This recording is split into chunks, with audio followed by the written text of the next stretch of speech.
The blue-skinned girl materialized in my bedroom at 3 in the morning, her silver eyes reflecting the moonlight like mirrors. I sat up so fast my head spun, mouth open to scream, but no sound came out. She raised one slender finger to her lips, and somehow that simple gesture froze my vocal cords completely. "Jake Harrison," she said, my name sounding strange in her melodic accent. "You have been selected. The compatibility scan completed 6 months ago. Your genetic markers align with our survival protocols at 97.4% accuracy." I scrambled backward against my headboard, heart hammering so hard I thought my ribs might crack. This wasn't real. Couldn't be real. I'd gone to bed after studying for my biology exam, fallen asleep reading about genetic diversity and population bottlenecks. This was just a vivid dream triggered by late-night cramming. "I am Kayla of the 7th Fleet," she continued, taking a step closer. Her movements were too fluid, too perfect, like watching water flow uphill. "My species faces extinction. We require genetic material from compatible donors across the galaxy. You are one of 8 humans who meet our criteria."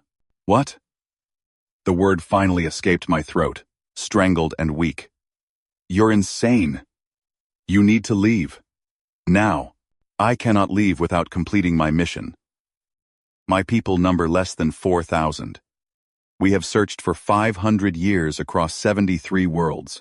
Only 8 individuals possess the genetic uniqueness we need. You are crucial to our survival." My bedroom door burst open. Mom stood there in her bathrobe, eyes wide with shock that quickly transformed into fury. "Get away from my son." She lunged forward, but Kayla moved with impossible speed, appearing suddenly between us with her hand outstretched.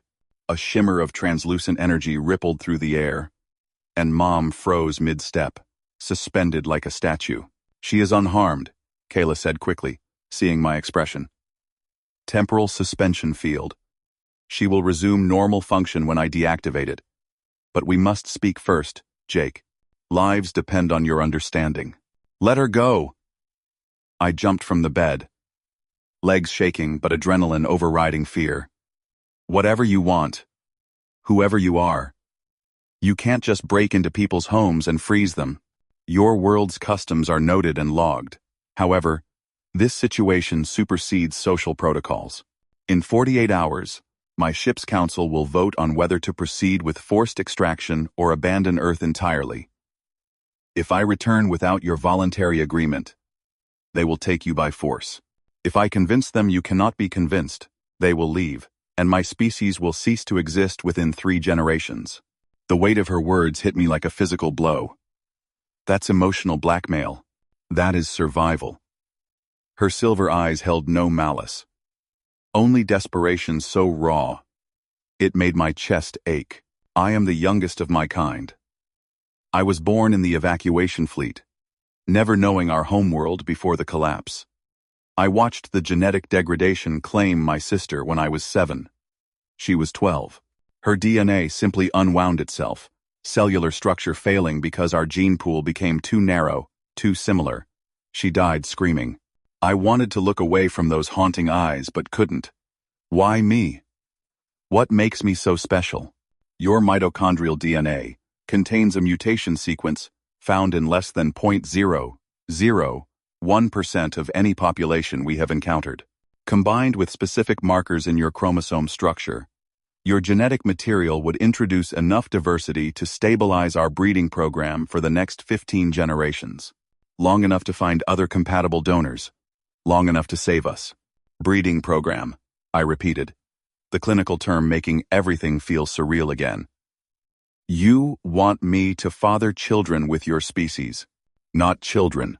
Genetic contribution through our bioengineering protocols. You would provide samples. Our scientists would combine and modify the material with our own. You would never see offspring, never have responsibility for them. But they would live because of you. This is insane, I muttered, running my hands through my hair. Yesterday, my biggest problem was deciding on a college major. Now an alien is in my bedroom, telling me I need to save her species with my DNA. I understand the shock, Your life trajectory has suddenly shifted. But consider this from my perspective. I have trained for this mission for 3 years. I learned your languages, studied your customs, calculated the optimal approach. When the scanner identified you, I felt hope for the first time since my sister died. You represent possibility. You represent a future where children like her do not suffer. And if I say no? Kayla's expression hardened. Then Commander Zroth will send extraction teams.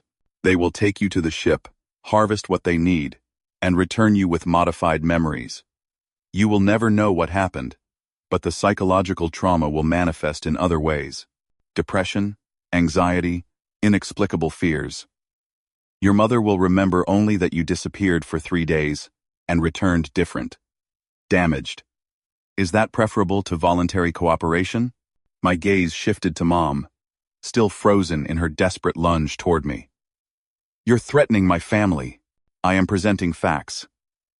I disagree with forced extraction. It violates the ethical codes our ancestors established. But I am one voice among many. And desperation makes people abandon principles. If you refuse, I cannot stop what comes next. But if you agree, I can ensure protections. Your safety, your mother's safety, your autonomy over the process. How long would this take? Initial samples and compatibility verification, 6 hours. You would visit our orbital facility. We would conduct detailed genetic mapping, extract the necessary material, and establish protocols for future contributions if needed. You could return home before sunrise. Your mother would retain no memory of tonight unless you wished otherwise. You can erase memories. We can suppress specific neural pathways, create alternative memory formations. Your mother would remember sleeping peacefully through the night. You would remember everything, but you could also choose to forget if the burden proves too heavy. I looked at the alien girl standing in my bedroom, bathed in moonlight, speaking of extinction and survival with the calm certainty of someone who had already accepted death. Behind her, my mother remained frozen in a moment of protective rage. 2 impossible situations, both demanding decisions I wasn't prepared to make. If I go with you, I said slowly, and this works, what happens after? Do you just disappear? Does your species forget about Earth? We would monitor from a distance. If complications arose requiring additional contributions, I would return to ask, not demand. You would have full autonomy over any future involvement. And when our population stabilizes, we would offer your world something in return. Technology, medical advances, knowledge accumulated across centuries of space travel. We do not take without giving back. We are not conquerors, Jake. We are survivors, trying to hold on long enough to become something better. Her words hung in the air between us. Outside my window, the familiar neighborhood slept peacefully, unaware that first contact was happening in a suburban bedroom, that the fate of an alien species rested on the shoulders of a 19-year-old college student who still lived with his mother. My biology textbook lay open on my desk, the chapter on genetic diversity bookmarked. The irony wasn't lost on me. I had spent the evening reading about how populations need variation to survive, how bottlenecks lead to extinction, how sometimes salvation comes from the most unexpected sources. Show me, I said finally. Show me proof that you're real, that your people are real, that this isn't just an elaborate hallucination or some kind of cruel prank. Kayla nodded once, a gesture that seemed very human, despite everything else about her being utterly alien. She raised her hand, and a holographic projection blossomed in the air between us. Images flooded my vision.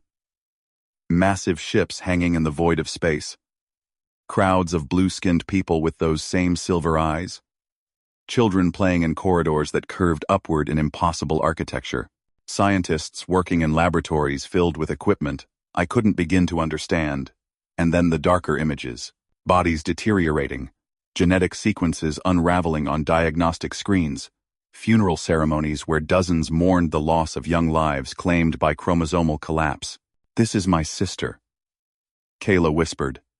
and the hologram focused on a young girl with Kayla's features, but softer, younger, laughing as she reached toward the camera. The image shifted, showing the same girl months later, skin cracking like dried earth, eyes clouded with pain, her body betraying her at the cellular level. I felt tears burning my eyes without knowing exactly why. Maybe because the suffering was so visceral, so documented, so real. Maybe because I recognized the desperation in Kayla's voice when she spoke of her sister. Or maybe because some part of me understood that turning away from someone asking for help, even an alien stranger, would fundamentally change who I was as a person. "I'll do it," I heard myself say. "But I want to talk to my mom first. No memory suppression for her. She deserves to know the truth. She deserves to be part of this decision." The risk of exposure increases significantly if multiple individuals retain knowledge of contact. Then take that risk. Because I'm not lying to her, and I'm not letting you erase her memories without consent. Those are my terms. Kayla studied me for a long moment, those mirror-like eyes seeming to peer directly into my soul. Then she nodded. "Agreed. Your terms are acceptable. Your mother will know everything." She gestured, and the temporal field dissipated. Mom stumbled forward, caught herself on my dresser, and immediately spun toward Kayla, with fists raised. "What did you do to me?" "Mom, wait." I stepped between them, hands up. "Just wait. I know this is crazy, but you need to hear what she has to say. We both need to hear it, and then we'll decide together. Okay?" Mom's eyes darted between me and Kayla, confusion and maternal protectiveness warring across her face. "Jake, honey, who is this? What's happening?" "That's what we're about to find out. Sit down, please. This is going to sound impossible, but I need you to listen." Kayla began explaining again, this time more slowly, showing Mom the same holographic evidence she'd shown me. I watched my mother's face transform from anger to disbelief, to shock, to something that looked almost like wonder. When Kayla finished, silence filled my bedroom like a held breath. "And you want my son to help save your species?" Mom said, finally, her voice carefully controlled. "By donating genetic material. That's all? No experiments? No harm? Just samples? That is all. He would be treated with the utmost respect and care. Our medical technology far exceeds your own. There would be no pain, no lasting effects, only the knowledge that his contribution prevented extinction." Mom turned to me. "What do you want to do, Jake?"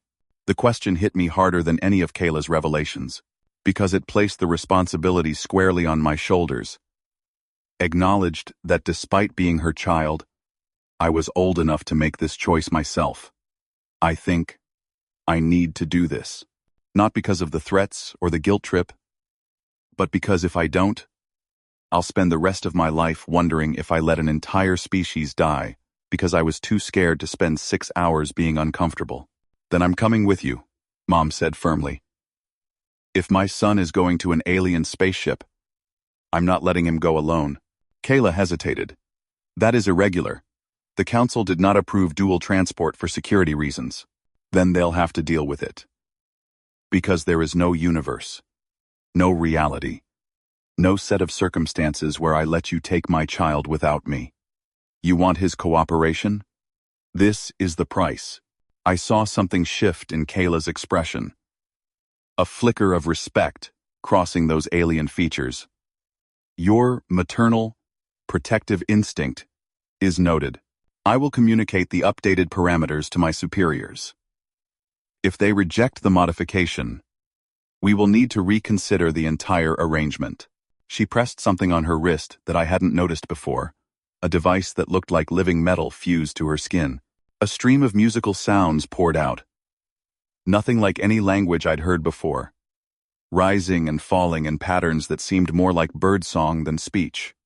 After a moment, a response came back, equally melodic, equally incomprehensible.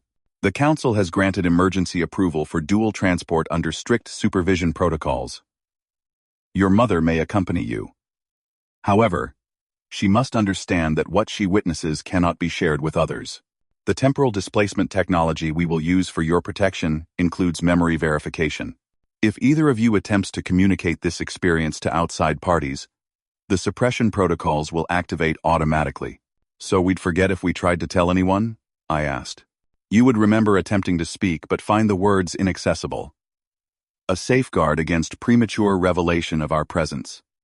When the time comes for official contact, these restrictions will be lifted. But that time is not now. Your world is not ready. Mom grabbed my hand, squeezed it tight. We do this together. We see this through, and we keep each other safe. Deal? Deal. Kayla extended both hands toward us, palms up in what I assumed was a gesture of invitation or peace. Then we depart now. The transport window is optimal for the next 11 minutes. After that, atmospheric conditions will require a 6-hour delay. Please, take my hands. The transition can be disorienting for first-time travelers. I glanced at Mom one more time. She nodded, her jaw set with determination that I'd seen 1,000 times before. Usually when she was facing down bill collectors or fighting with insurance companies. That bulldog stubbornness that said she wouldn't back down from anything that threatened her family, even if it meant walking into the unknown with an alien stranger. We each took one of Kayla's hands. Her skin felt strange, cooler than human but not cold, with a texture that reminded me of smooth stone. The moment contact was made, the world lurched sideways. My bedroom dissolved into streams of light and color, matter itself seeming to unravel and reassemble in patterns that made my eyes hurt. I felt Mom's grip tighten on my other hand, the only solid point of reality in a universe that had suddenly stopped making sense. Then everything snapped back into focus, and we weren't in my bedroom anymore. We stood in a circular chamber of white metal that curved up and around like the inside of an egg. Panels of softly glowing symbols covered every surface, and through a transparent section of wall, I could see Earth hanging in the void below us, blue and white and impossibly beautiful. Welcome to the sanctuary, Kayla said, releasing our hands. You are the first humans to set foot on this vessel. Please, follow me. The genetic verification team is prepared to begin. We followed her through corridors that seemed to reshape themselves as we walked, walls shifting and flowing like liquid metal before solidifying into new configurations. Other blue-skinned figures passed us, some nodding to Kayla, others staring at Mom and me with expressions I couldn't interpret. Curiosity? Hope? Fear? Probably all three. The medical facility looked less alien than I'd expected. Clean white surfaces, equipment that resembled hospital machinery, even if the specific technology was beyond my understanding, and a team of 3 scientists who greeted us with careful formality. The lead doctor, an older male with darker blue skin and eyes that had faded from silver to pale gray, introduced himself as Dr. Mevin. Jake Harrison, he said, his English nearly perfect but carrying an accent that sounded vaguely European. We are grateful beyond expression for your presence here. Before we begin, do you have questions about the procedure? Will it hurt? No. We will use a neural interface to ensure complete comfort. You will be conscious throughout, but feel no pain. The process involves cellular extraction from multiple tissue types, genetic sequencing, and compatibility matrix verification. For you, it will feel like resting for several hours while experiencing pleasant sensory stimulation. We have found that human subjects respond well to auditory and visual relaxation protocols. How many times have you done this before? Mom asked sharply. You said Jake is one of 8 humans. Have you already collected from the others? Dr. Mevin's expression grew somber. We have attempted contact with 4 others. 2 refused and had their memories suppressed per council mandate. 1 agreed but experienced psychological trauma during the procedure, requiring immediate termination and memory modification. The 4th is scheduled for tomorrow, pending your son's successful verification. You are our best hope, Jake. Your genetic markers are the strongest match we have found in any species across all explored sectors. End quote. The pressure of those words settled on my shoulders like physical weight. What happens if my material doesn't work? If the compatibility is lower than you thought? What it? HFY. What it? What it? Then we continue searching until our numbers fall below sustainable levels, and we fade into extinction. But the initial scans show negligible probability of that outcome. Your DNA contains exactly what we need. The verification is merely procedural formality. I looked at Mom, searching her face for guidance. She'd always been the one with answers. The one who made everything make sense when the world got confusing. But this was beyond even her capability to simplify. All she could do was squeeze my hand and nod. I'm here. You're not alone. Whatever happens, we face it together. Okay, I said. Let's do this. They led me to a chair that molded itself to my body, the material warm and responsive. Doctor. Mevin attached sensors to my temples, wrists, and chest, each one adhering to my skin with gentle pressure before activating with soft pulses of light. The last thing I remember before the neural interface engaged was Kayla watching from across the room, her silver eyes reflecting hope and fear in equal measure. Then the world dissolved into sensation. Colors bloomed behind my closed eyelids, patterns dancing and swirling in hypnotic rhythms. Music that I felt more than heard resonated through my bones, each note triggering waves of pleasure that cascaded through my nervous system. Time became meaningless. I floated in an ocean of sensory euphoria, aware that something was happening to my body, but unable to care. Unable to do anything, except drift through the experience like a leaf carried by gentle currents. When I surfaced back to consciousness, my first thought was that hours must have passed. The equipment had been removed, and I sat in the chair feeling perfectly normal, maybe even better than normal, like I'd just woken from the most restful sleep of my life. Jake. Mom rushed forward, relief flooding her features. Are you okay? Do you feel all right? Do you feel all right? I feel fine. Great, actually. How long was I under? 7 hours, Kayla answered, stepping into my field of vision. Behind her, Dr.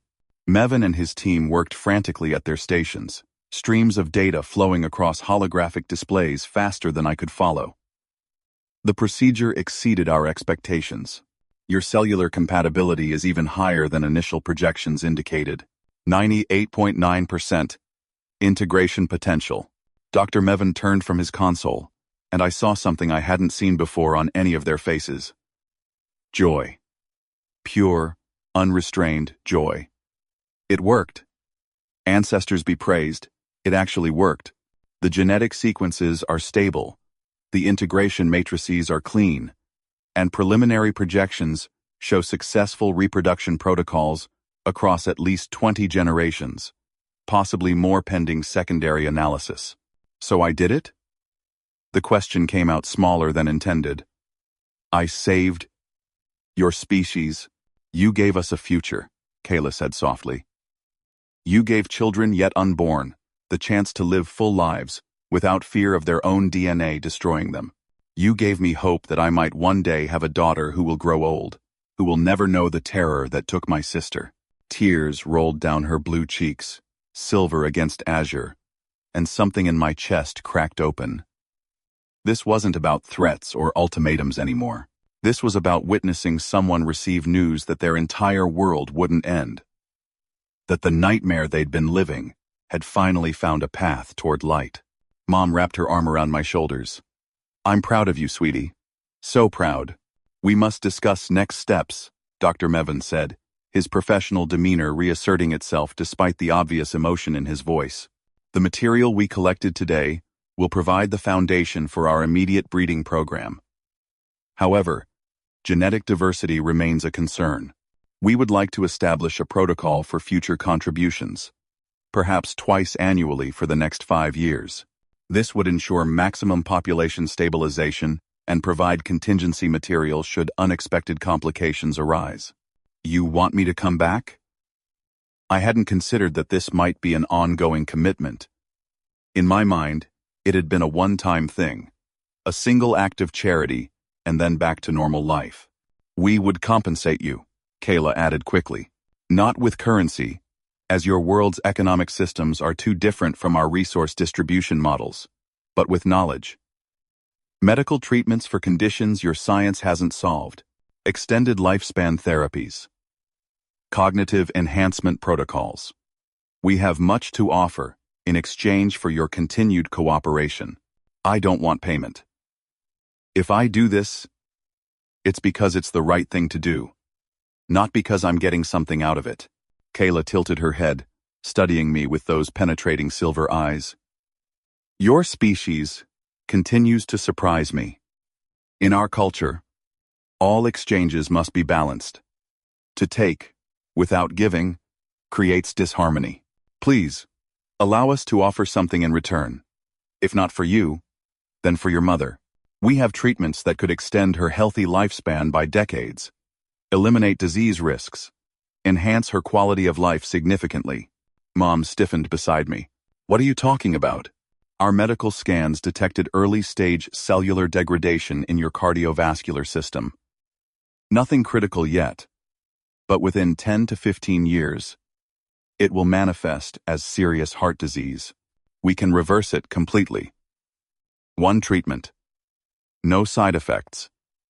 And you will live to see your great-grandchildren. I turned to Mom, seeing the shock and hope warring on her face. Her own mother had died of heart failure at 62. Dad had gone the same way, at 55. She'd always said she expected to follow the family pattern, that she was living on borrowed time. You can cure her heart? We can restore her entire cardiovascular system to optimal function.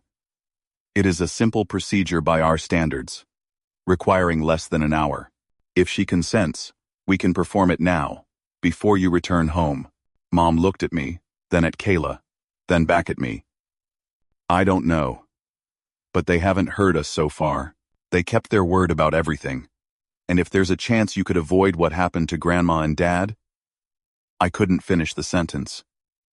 The thought of losing her to the same genetic curse that had claimed half our family made my throat close up. Okay, Mom said finally. Okay, I'll do it. But Jake stays with me the whole time.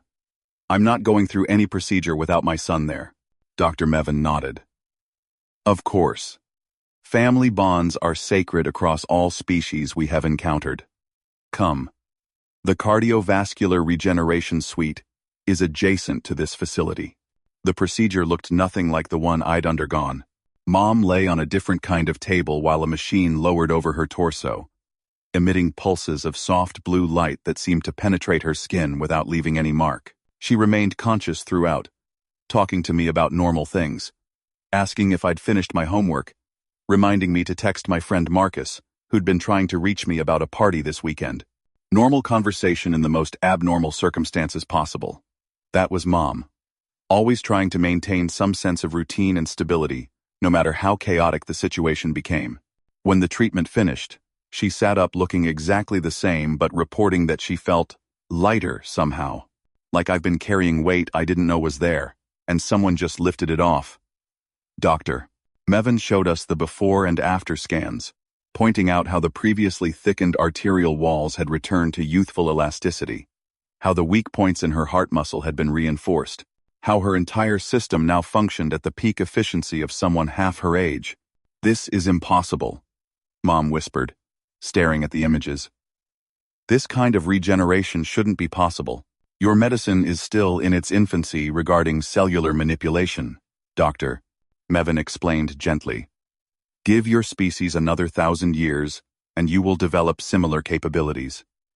We are merely sharing what time and necessity have taught us. Kayla appeared in the doorway. The Council has requested an audience with both of you before you return to Earth. They wish to express formal gratitude and discuss the long-term cooperation protocols. Dr. Mevin mentioned.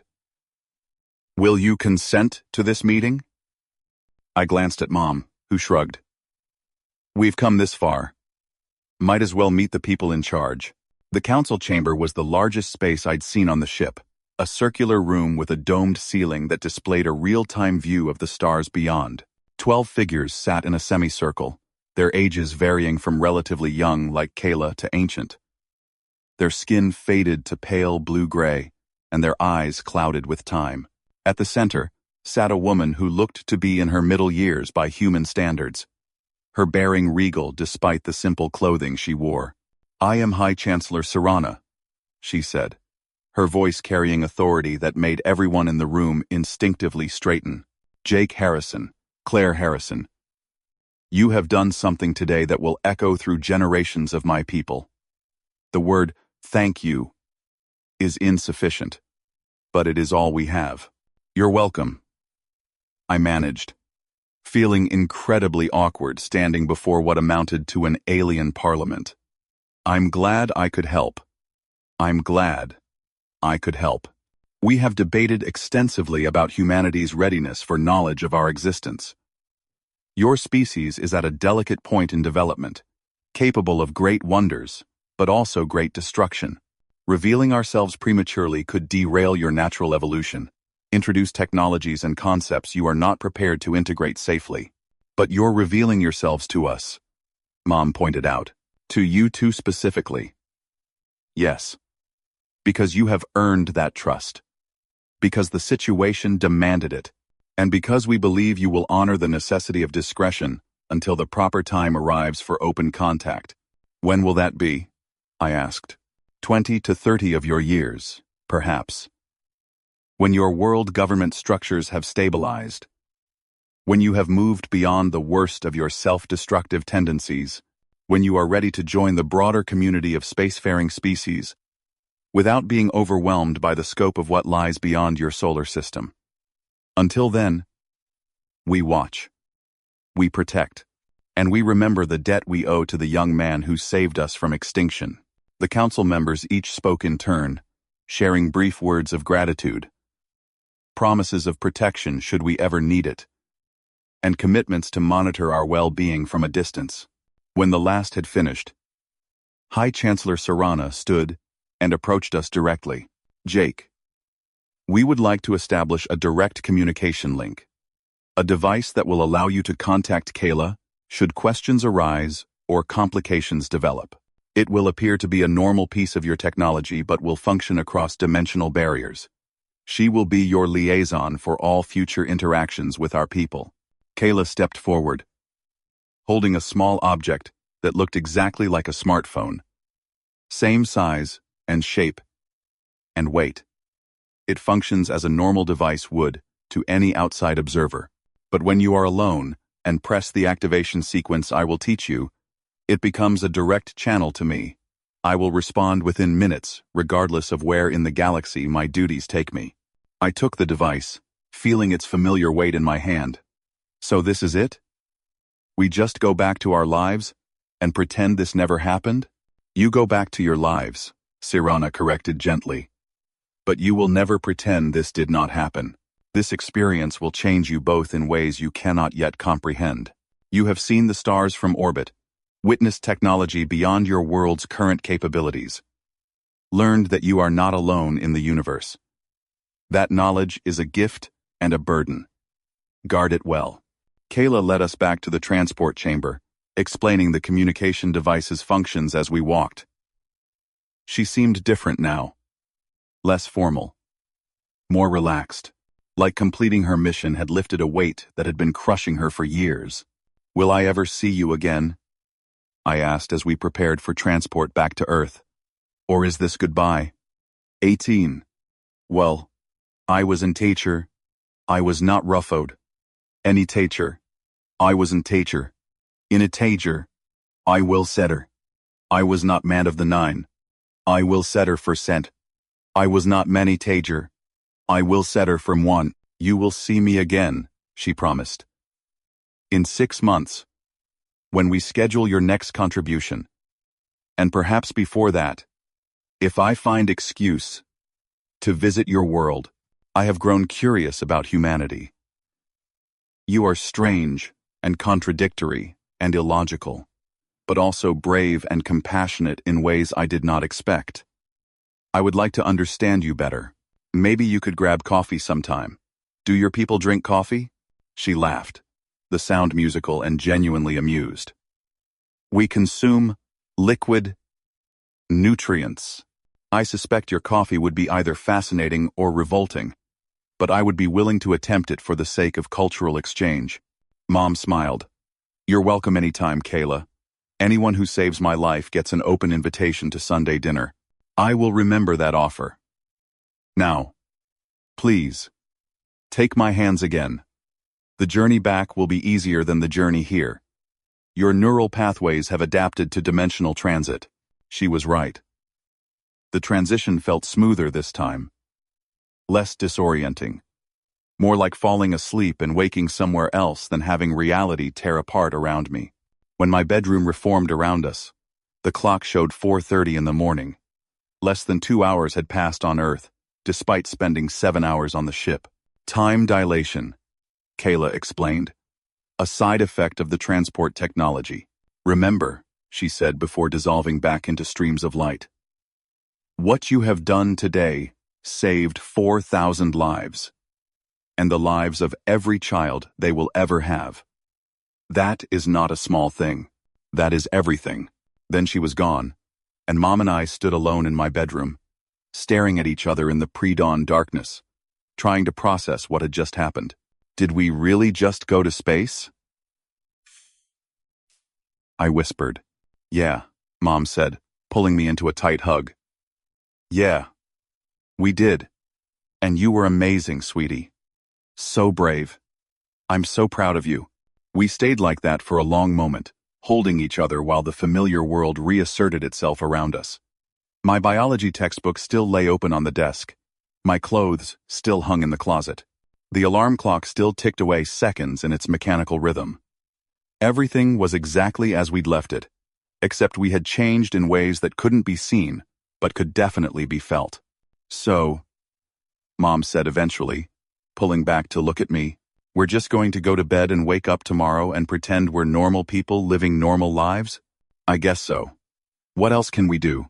We could tell someone, Marcus, or your professors, and watch the words disappear from our mouths? No thanks. Besides, they wouldn't believe us anyway. We barely believe us. And we were there. She nodded slowly. You're right. This is ours to carry. Ours to process. Ours to live with. At least you'll be around to help me live with it for a lot longer now.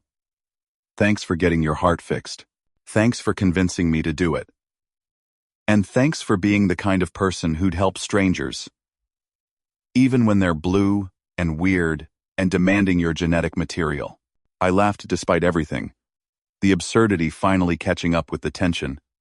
When you put it like that, it sounds even crazier. Honey, we're way past crazy. We've left crazy in the dust and headed straight for completely insane. But at least we're insane together. She kissed my forehead, told me to try to get some sleep even though sleep seemed impossible, and headed back to her room. I collapsed onto my bed, still fully clothed, staring at the ceiling and replaying every moment of the past few hours.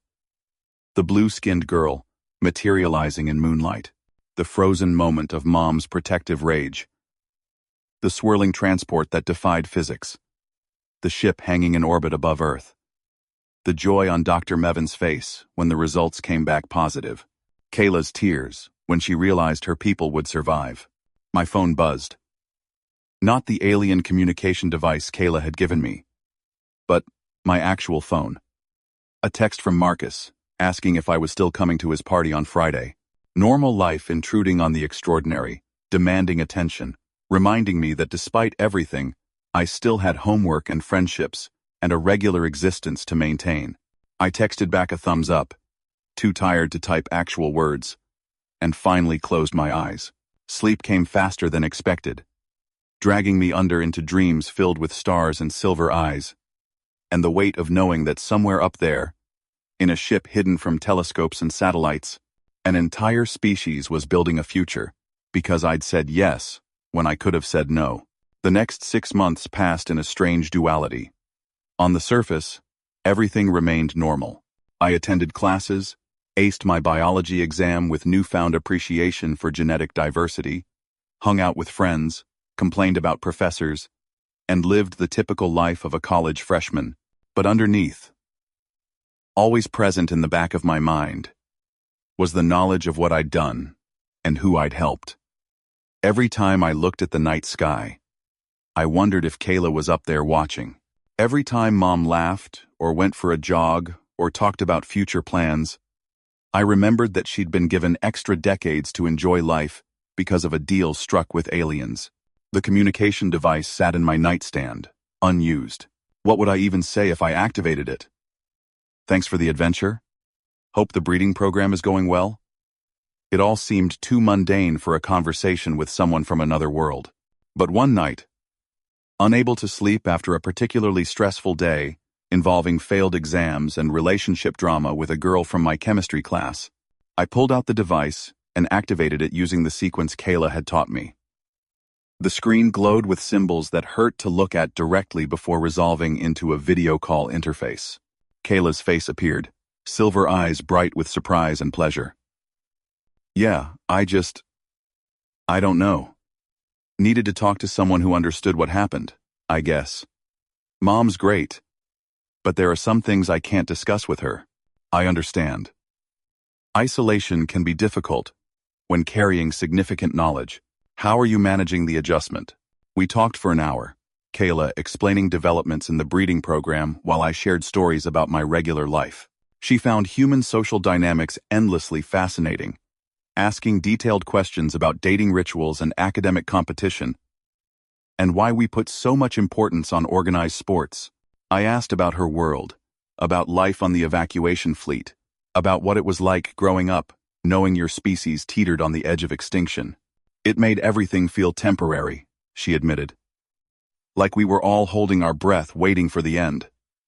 But now, since you helped us, people are breathing again, making long-term plans, talking about building permanent settlements instead of constantly moving, having children without fear.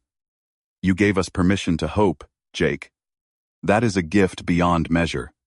Our way. Locally redder, those conversations became regular occurrences. Once a week, sometimes more. She became my friend in a way I hadn't expected. Someone who knew my biggest secret and didn't judge. Someone who existed outside the normal social structures and pressures of my daily life. When the 6-month mark approached and it was time for my second contribution, I found myself actually looking forward to it. Not just for the chance to help her people, but for the opportunity to visit the ship again, to experience that perspective of Earth from orbit. To be reminded that the universe was bigger and stranger than my small problems. Mom came with me again, and this time the process felt routine rather than terrifying. Dr. Mevin greeted us like old friends.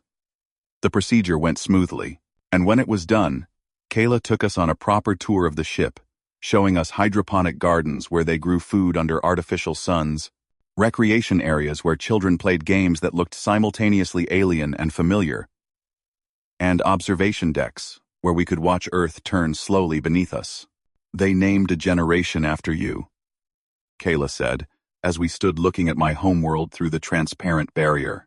The first children born from your genetic contributions will be called the Harrison generation, a reminder of the human who saved us when we needed it most. The weight of that statement hit me in the chest. Children I would never meet carrying a piece of my genetic code, living lives I would never witness, but existing because I'd made a choice in the middle of the night when an alien girl appeared in my bedroom. The responsibility was overwhelming and humbling in equal measure. Will they know about me? The kids, will they know where they came from? They will know a human donor provided the genetic foundation for their generation. Whether they know your specific identity will depend on councils yet to convene and protocols still being debated.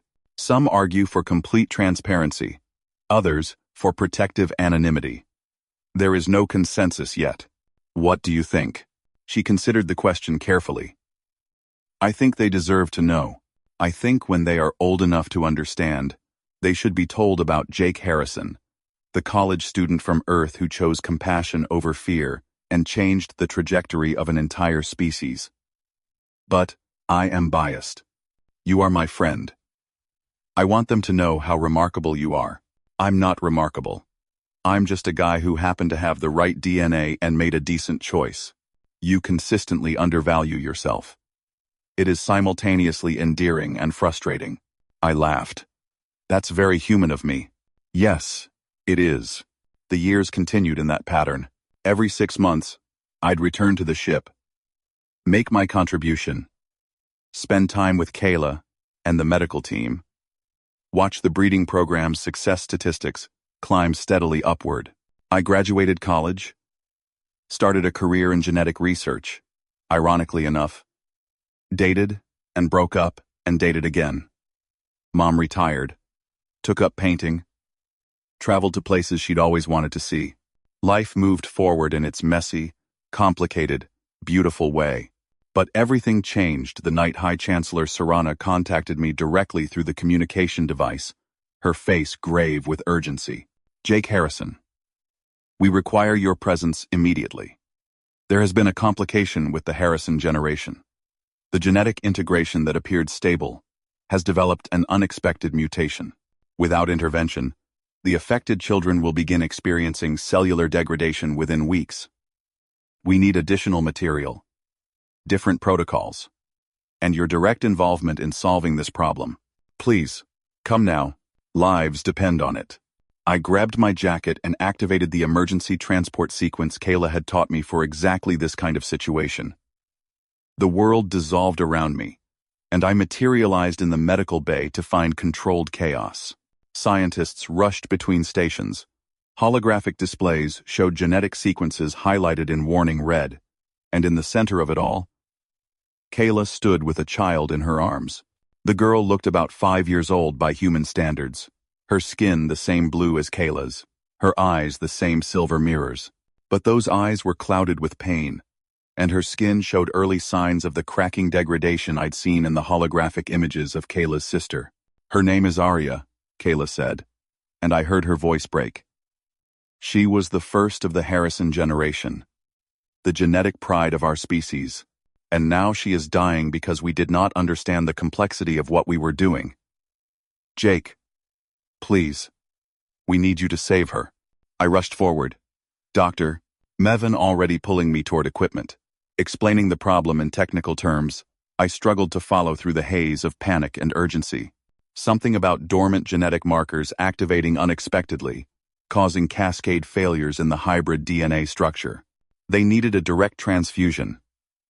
Live, cellular material, introduced immediately to stabilize the collapsing sequences. This is different from the previous procedures, Dr. Mevin warned. This is more invasive, more immediate. The connection between you and Arya will be direct. You will feel what she feels, experience her pain and her healing in real time. It can be traumatic, but it is our only option. Do it, I said without hesitation. Whatever it takes. They hooked me up to machines that connected directly to Arya's small body. Our nervous systems linking through technology. I couldn't begin to understand. The moment the connection activated, agony flooded through me. Not my pain, but hers, reflected across the neural link, letting me feel exactly what the genetic degradation was doing to her cells. I gasped, nearly pulling away, but forced myself to stay still. Through the pain, I felt something else. A presence. Arya's consciousness touching mine. Confused and scared and hurting, I pushed comfort back through the link, thought feelings of safety and protection, trying to be for her what Mom had been for me when I was young and afraid. You're not alone. I'm here. We'll get through this together. The procedure lasted 3 hours. 3 hours of shared agony as my cells integrated with hers, as the genetic structures stabilized and reformed, as the cracking skin began to heal, and the clouded eyes cleared. Through it all, I held that mental connection with Arya, talking to her in ways that transcended language, letting her know she was loved and wanted and worth fighting for. When it finally ended and they disconnected us, I collapsed back in the chair, utterly drained. Kayla was crying, holding Arya, who now looked at me with clear silver eyes full of curiosity and wonder. "The human," Arya whispered in their musical language, which the translation device automatically converted. "Yes," Kayla said, smiling through her tears. "This is Jake. He is the reason you exist, and now the reason you will continue to exist. Remember him, little one. Remember that compassion can cross any distance, bridge any difference." Arya reached toward me with one small hand, and I took it gently. Her skin felt the same as Kayla's, cool and smooth like stone. But there was life in it now. Strength and vitality that hadn't been there before. "Thank you. And for Mon," she said in surprisingly clear English. "Thank you for my life." I couldn't speak past the lump in my throat, could only nod and squeeze her hand gently. This was what it meant to make a difference. Not abstract statistics about population sustainability or genetic diversity percentages, but this small living child who would grow up and have her own children and live a full life because I'd said yes when it would have been easier to say no. Over the following weeks, more cases appeared. Not many, just a handful of children showing the same genetic instability. Each time, I returned to the ship for the direct intervention procedure. Each time, I formed that brief neural connection with a frightened child and shared their pain until healing came. Each time, I saw Kayla's relief and gratitude, saw the parents' tears of joy, saw the medical team's determination to understand and prevent future occurrences. Dr. Mevin eventually solved the mystery. The dormant markers were actually beneficial, not harmful. But they required a specific activation sequence that could only be provided by direct contact with the original donor's living cells. Once activated properly, the children's immune systems became exponentially stronger, their lifespans potentially doubling. It wasn't a flaw in the breeding program. It was an unexpected evolution, a gift hidden in the complexity of genetic combination. "You are not just their progenitor anymore, Doctor," Mevin told me after the last successful intervention. "You are their genetic guardian, the key that unlocks their full potential. This changes the nature of our arrangement significantly." Number 6. How so? We will need you more often. Regular visits to activate the markers in each Harrison generation child as they reach developmental milestones. It is a larger commitment than we originally anticipated. We will compensate you appropriately, of course, but we must know if you are willing to accept this extended responsibility. I looked across the medical bay at Arya, who waved enthusiastically when she caught me watching. She'd become my shadow during these visits, following me around asking endless questions about Earth and humans and why we didn't have silver eyes. The other children I'd helped watched me with similar fascination and affection. "I'm willing," I said. "They're part of me in a way I never expected. How could I walk away from that?" But that decision shaped the next decade of my life. I became a regular fixture on the sanctuary, visiting every few weeks to perform activation procedures on Harrison generation children as they reached the appropriate developmental stage. I watched Arya and the others grow, learned their names and personalities, taught them about Earth and humanity in exchange for learning about their culture and history. Mom loved it. She came with me on most trips, becoming a surrogate grandmother to dozens of blue-skinned children who called her Grandmother Claire and begged her for stories about life on Earth. She taught them to paint, sharing her newfound passion with eager students who created artwork that blended human and alien aesthetics in beautiful new ways. Kayla and I became genuinely close friends, the kind who could sit in comfortable silence or talk for hours about everything and nothing. She visited Earth occasionally when her duties permitted, and I took her to coffee shops where she indeed found human coffee, simultaneously revolting and fascinating. She met Marcus, who thought she was the coolest girlfriend ever, until I explained she was just a friend, not a romantic partner. She attended my graduation from the genetic research program, standing in the crowd of human faces like a strange blue ghost that only Mom and I could acknowledge. On my 30th birthday, High Chancellor Serana called me to the council chamber again. The room looked different now. More lived in, less formal. Several council members had been replaced over the years as age claimed them, and new faces filled the seats. But Serana remained. Her hair now streaked with white, but her bearing still regal and commanding. "Jake Harrison," she said, using the formal address that always signaled something important. "You have served our people with dedication and compassion for 10 years. The Harrison generation flourishes. Our population has stabilized. Our future is secure. And all of this, we owe to you. I was happy to help. We know. That is what makes your character so remarkable. You never demanded additional compensation, never leveraged your importance for personal gain, never treated our need as an opportunity for exploitation. You simply helped because it was right. Such integrity is rare. Thank you, Chancellor. But why do I feel like there's a but coming?" She smiled. A gesture that looked more human than alien despite the differences. Perceptive as always. "Yes, there is more. We have decided the time has come for humanity to know about us. The next phase of your evolution as a species has arrived. Your world government structures have consolidated sufficiently. Your self-destructive tendencies have decreased. You have passed the developmental threshold we established 3 decades ago. It is time for first contact." My heart started pounding. "You're going public? Just like that?" "Not just like that. We have been preparing for years, establishing protocols, identifying optimal disclosure methods, coordinating with other spacefaring species who also maintain presence in your solar system. The process will be gradual, carefully managed, designed to minimize panic and maximize understanding. But it begins soon, and we want you to be our ambassador." "Me? Why me?" "Because you already know us, because you have relationship with us, because you can speak to other humans about the reality of contact with genuine authority and personal experience, because you represent the best of what humanity can be.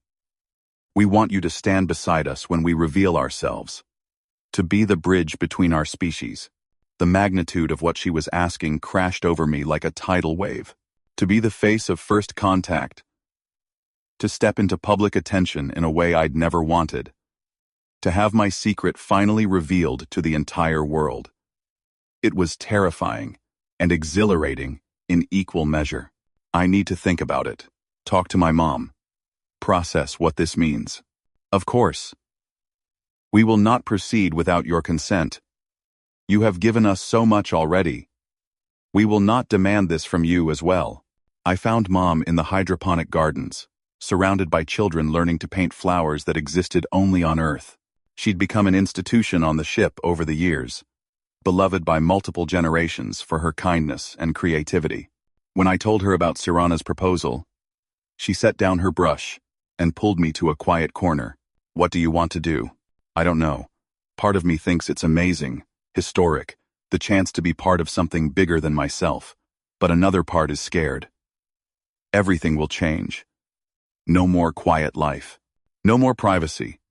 Just constant scrutiny and pressure. That's fair. But let me ask you this. If you say no, and they find someone else, will you regret it? Will you wish you'd been the one to stand there and represent everything you've learned about compassion and cooperation?" I thought about it. Really thought about it. "Then you have your answer. Do it scared, Jake. Do it uncertain. But do it. Because this is what you've been preparing for without knowing it. Every time you chose to help instead of hiding, every time you connected with those children, every time you showed that humans and aliens could work together for mutual benefit, you've been building toward this moment. Don't back away now." She was right, as usual. I returned to the council chamber and told Serana I would do it. The planning began immediately. A coordinated effort involving dozens of species and governments and organizations I'd never heard of. Apparently, Earth had been monitored by multiple alien civilizations for centuries, all waiting for us to reach the appropriate developmental stage. The disclosure happened on a Tuesday in March, 3 months after my 30th birthday. Every major news outlet received simultaneous transmissions from the sanctuary, showing footage of the ship, introducing key personnel, and most importantly, showing me and Kayla standing together, explaining the decade-long relationship that had developed in secret. The world went crazy. Predictably, violently, beautifully crazy. Some people celebrated. Others panicked. Conspiracy theorists claimed they'd known all along. Religious leaders debated theological implications. And governments scrambled to establish diplomatic protocols.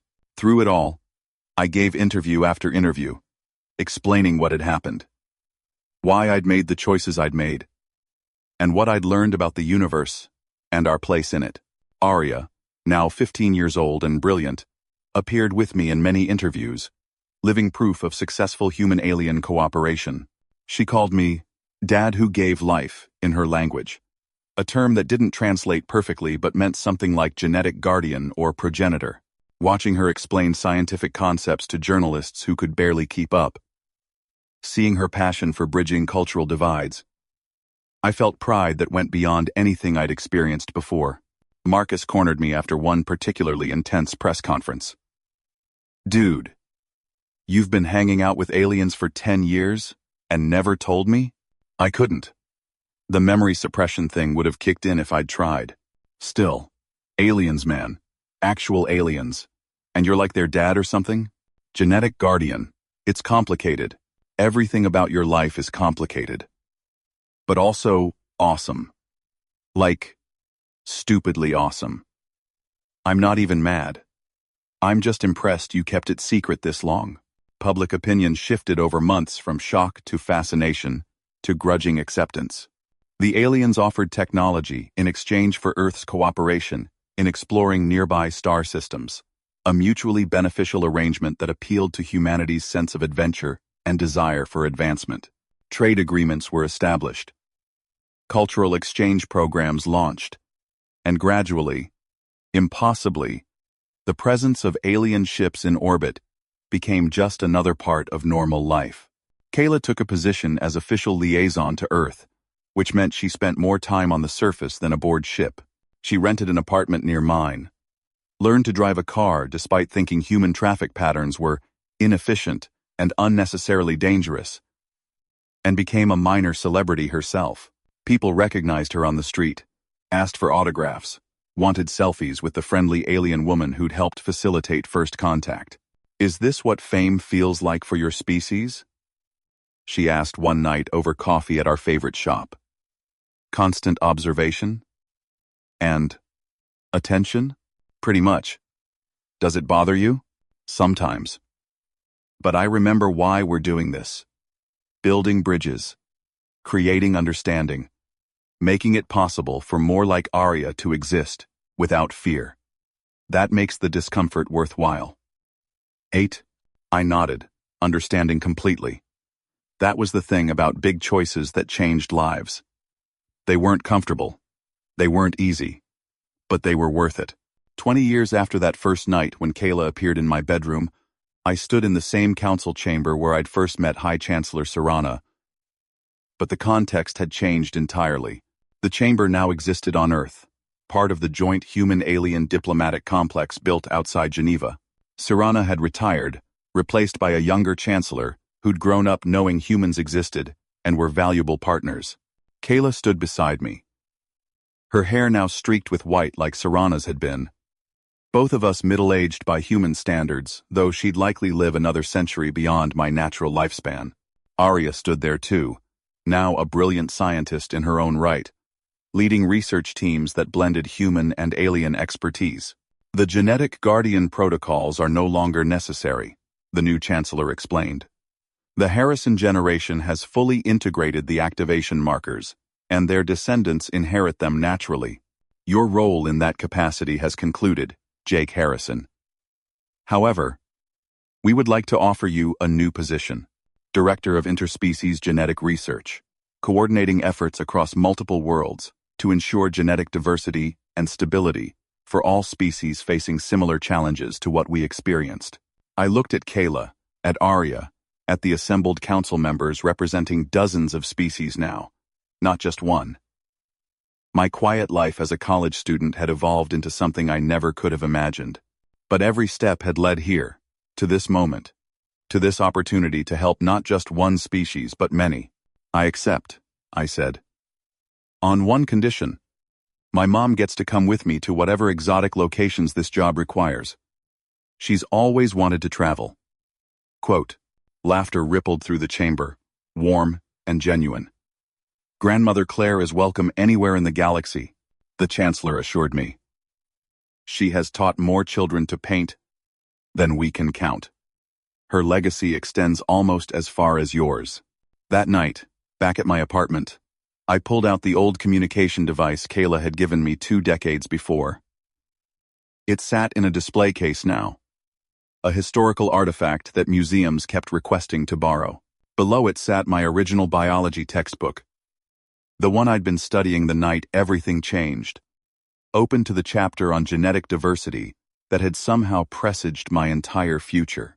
Mom knocked on the door, let herself in without waiting for an answer. A habit she'd never broken despite me being 50 years old now. Hey, sweetie. Saw the news about your promotion. Very fancy. Couldn't have done it without you. I know, she grinned. Someone had to keep you grounded while you were busy saving alien species and changing the course of human history. You make it sound more dramatic than it was. Jake. Honey, you were the first human to have meaningful contact with aliens.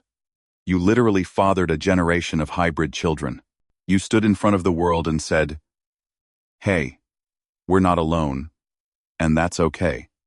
That's pretty damn dramatic. I laughed because she was right. It had been dramatic.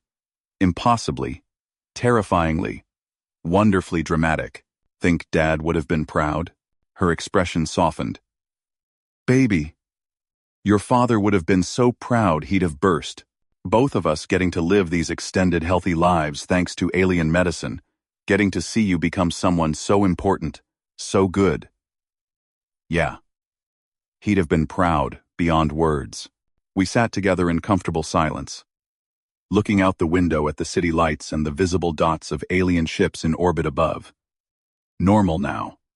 Just part of the skyline like skyscrapers and satellites. The impossible had become ordinary through time and exposure and constant effort to build understanding. My phone buzzed. The new one, not the communication device from decades past. A message from Arya. Uncle Jake. Completed the stabilization protocols for the Delta Rei species. First successful hybrid embryos showing perfect genetic integration. We did it. Again. Thanks for teaching me everything. I smiled and showed the message to Mom. She's going to change the galaxy, that girl. She learned from the best. She learned from you too. All that patience and kindness and stubbornness in the face of impossible situations. Well, someone had to show both of you how to be properly unreasonable when circumstances demanded it. I leaned against her shoulder the way I had when I was young and scared and unsure of everything. Thanks for coming with me that night. Thanks for not freaking out when an alien appeared in my bedroom. Thanks for being you. Always, baby. That's what moms do. We show up. We support. We pretend we're not terrified, while you do brave, stupid, beautiful things that change the world. Outside, a shooting star traced across the sky. Except, it probably wasn't a shooting star anymore. Could be a shuttle, or a transport, or just orbital debris from one of the thousands of vessels that now moved freely between Earth and the expanding network of allied species. The universe had gotten bigger and smaller simultaneously, vast beyond comprehension yet intimately connected through relationships built one person at a time. Somewhere up there, children played in corridors that curved upward in impossible architecture. Children who carried pieces of my genetic code, mixed with alien DNA. Children who represented hope and cooperation, and the beautiful complexity that emerged when different species chose compassion over fear. The Harrison generation, and all their descendants. Living proof that differences could be bridged. That strangers could become family. That one person saying yes to an impossible request in the middle of the night could ripple outward into futures unimagined. I'd been a 19-year-old college student worried about exams and career choices. Now I was 50. Director of interspecies research. Father, not father, to generations of hybrid children. Ambassador between worlds. And still, somehow, just Jake. Just a person who'd made a choice when given the opportunity, who'd kept making that choice every day since, who'd learned that being extraordinary often meant simply showing up consistently, with kindness and courage. Mom stood, stretched, kissed my forehead the way she had when I was small. Get some sleep, sweetie. Tomorrow, you start saving more species. Big day ahead. Every day is a big day now. Yeah. But you handle it well. I'm proud of you. So proud. She left, and I sat alone in the quiet apartment, watching the stars and the ships and the familiar unfamiliar sky. Thinking about blue-skinned girls who appeared in bedrooms at 3 in the morning, about mothers who faced impossible situations with stubborn determination, about children who carried legacies they didn't create but honored anyway, about the strange and beautiful ways that lives interconnected across distances that should have been unbridgeable. Somewhere in the galaxy, Kayla was probably coordinating another mission. Arya was probably unlocking another genetic mystery, and thousands of others were living their lives because decades ago, a scared teenager decided that helping strangers mattered more than protecting comfort. That was the real miracle. Not the technology, or the dramatic reveals, or the historic importance. Just the simple, repeated choice to care about others, even when it cost something personal.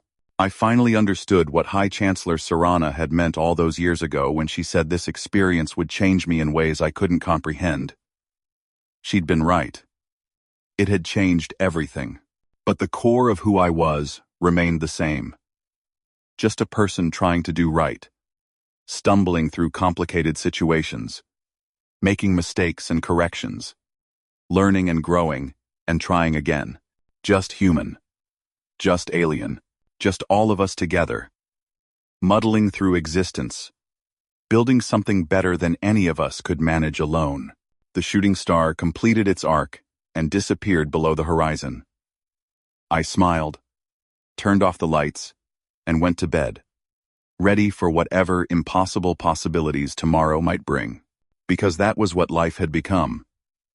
A series of impossible possibilities, made real through stubborn, hopeful, persistent effort, and somewhere in the darkness, across distances measured in light years and cultural divides, others were making similar choices, showing similar courage, building similar bridges, connected by the fundamental truth that had driven everything from that first terrifying moment until now. We are not alone. We never were alone. And together we can face anything the universe throws at us. That was worth getting out of bed for. That was worth every uncomfortable moment, every sacrifice, every choice to say yes when no would have been easier. That was everything. I closed my eyes and dreamed of stars. And silver eyes.